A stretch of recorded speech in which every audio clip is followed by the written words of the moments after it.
అంతేకాదు నేను హిట్లర్ లాంటి వాడని చెప్తున్నాడు. హిట్లర్ అంటే ఎవడు?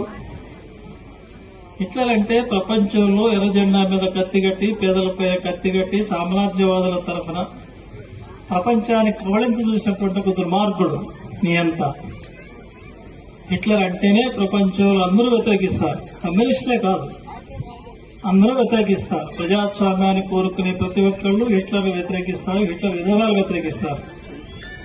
కానీ మన రాష్ట్ర ముఖ్యమంత్రి రేవంత్ రెడ్డి మాత్రం హిట్లర్ను పొగుడుతున్నాడు. నాకు కోపం వస్తే హిట్లర్ లాంటి అంటున్నాడు. ఎవరి మీద కోపం వస్తే? పేదోళ్ల మీద, గుడిసెల మీద కోపం వస్తే 1,00,000 కోట్ల విలువైన గుడిసెల్ని కూల్చేశానని చెప్తున్నాడు.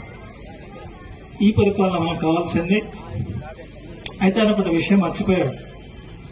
హిట్లర్తో తను తాను పోల్చుకోవడం అంటే మరి హిట్లర్ అంతిమ గడియలు కూడా పోల్చుకోవాలి. అంత చలాయించిన హిట్లరు ఎర్ర జెండా చేతిలో చిత్తుగా మట్టి గెలిచాడు, చరిత్రలో కలిసిపోయాడు.